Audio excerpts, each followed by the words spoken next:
வணக்கம். என்ன செய்தியை பார்க்க போறோம்னு கேட்டீங்கன்னா, போர்க்களமான சட்டமன்றம், அமைச்சர்களுடைய ஆணவத்தால் அழியும் தமிழக வெற்றி கழகம். அமைச்சர்களுக்கு மட்டுமா ஆணவம் இருக்கிறது? முதலமைச்சருக்கும் தான் ஆணவம் இருக்கிறது. எதை வச்சு சொல்ற அப்படின்னு கேக்குறீங்களா? விரிவா இந்த வீடியோவில் பார்த்துடலாம். ஆனால் அதற்கு முன்பாக இதுவரைக்கும் நம்ம சேனலை நீங்க சப்ஸ்கிரைப் பண்ணலையா அப்படின்னா சப்ஸ்கிரைப் பண்ணிக்கங்க, கொஞ்சம் சப்போர்ட் பண்ணுங்க. நான் ஒரு வீடியோ தரேன், அந்த வீடியோவை பார்த்துட்டு வாங்க. பேரவைத் தலைவர் அவர்களே, சார் தேங்க்யூ. அமைச்சர் நீங்க நேரா என்ன சரி, உங்களை பத்தி கருத்துக்கு மட்டும் சொல்லுங்க சார். நான் பாஸ்கெட்பால் பிளேயர். ஆக்சுவலா ஒரு அஃபென்ஸ் ஆடுவேன், டிஃபென்ஸ் ஆடுவேன்.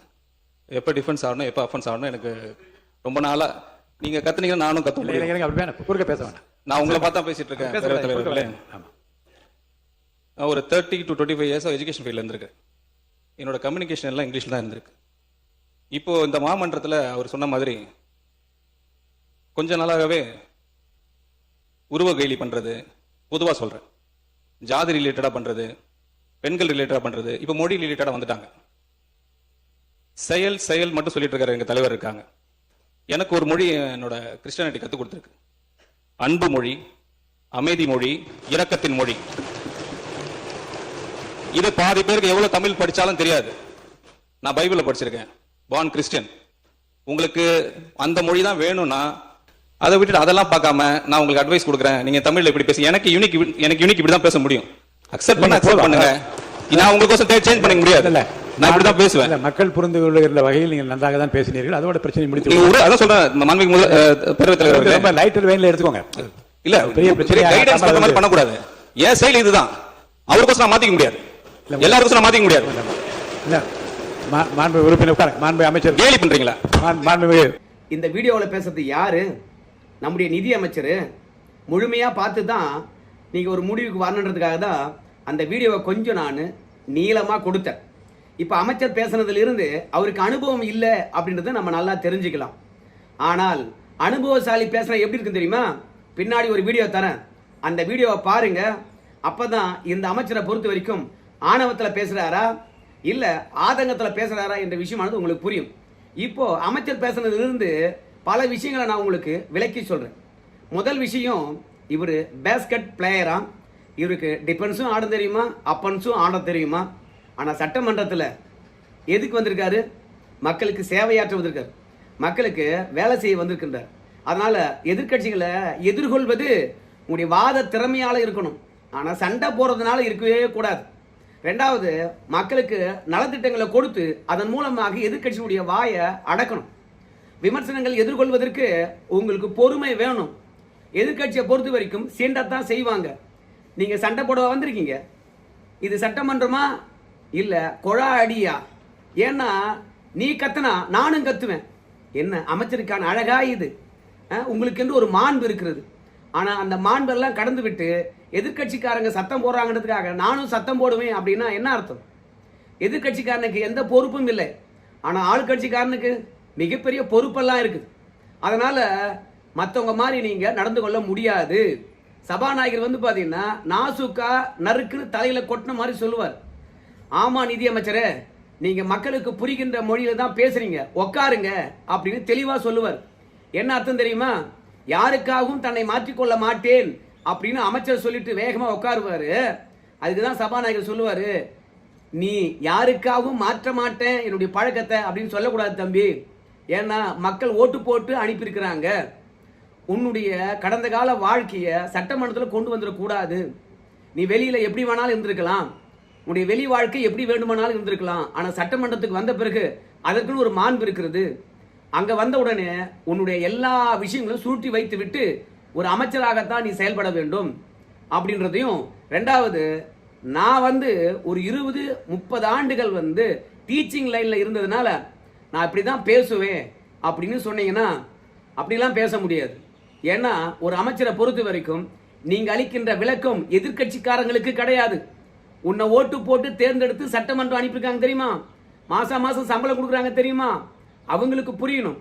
ஆனால் தான் சபாநாயகரை பொறுத்த வரைக்கும் மக்களுக்கு புரிகின்ற மொழியில தான் பேசியிருக்கீங்க, உட்காருங்க உட்காருங்க அப்படின்னு சொல்லுவார்.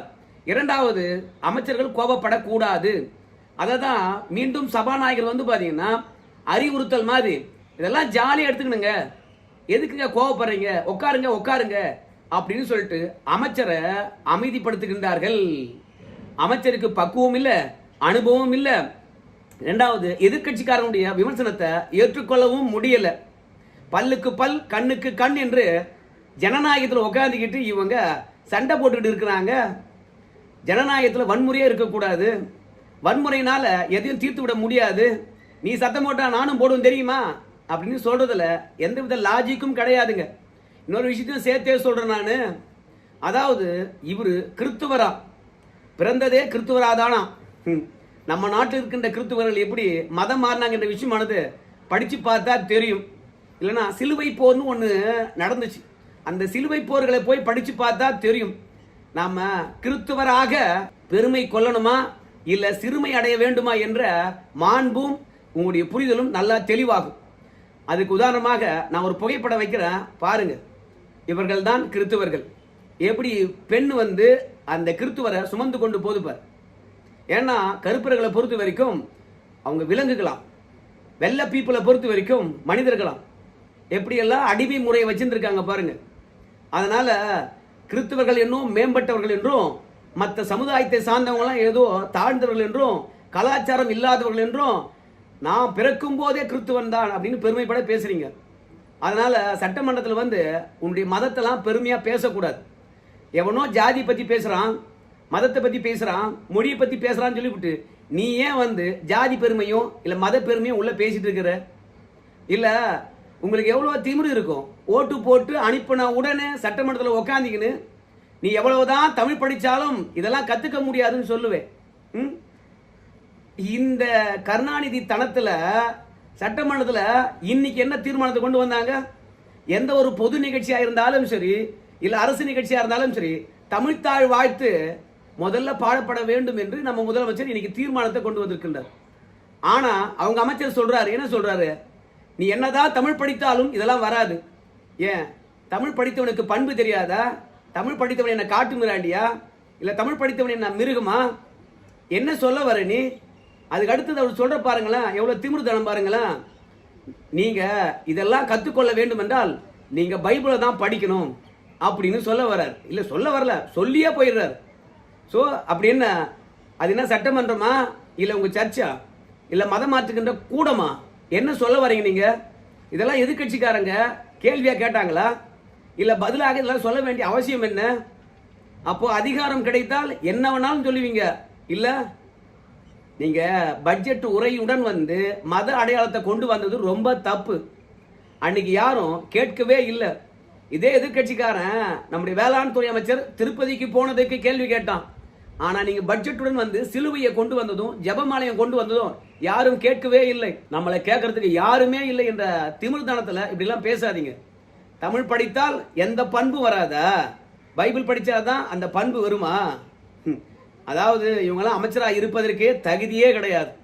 தமிழை பழித்தவனும் தாயை பழித்தவனும் ஒன்று. அதாவது நம்முடைய பாரதிதாசனே சொல்லுவார், தாழை பழித்தவனை விட்டாலும் விட்டுரு, ஆனா தமிழை பழித்தவனை விடவே விடாதடா அப்படின்னு சொல்லுவாங்க. இப்போ என்னதான் நீ தமிழ் படித்தாலும் வராது, பைபிள் படிச்சு பாருன்னு சொல்ற திமிர்தனம் எங்கிருந்து வந்தது? ஸோ இவங்கெல்லாம் அமைச்சரா? இந்த ஆணவம் எங்கிருந்து வந்தது? என்னைக்காவது பத்திரிகையாளரை சந்தித்து மக்கள் பிரச்சனை என்ன என்று பத்திரிகையாளர் கேள்வி கேட்பாங்க.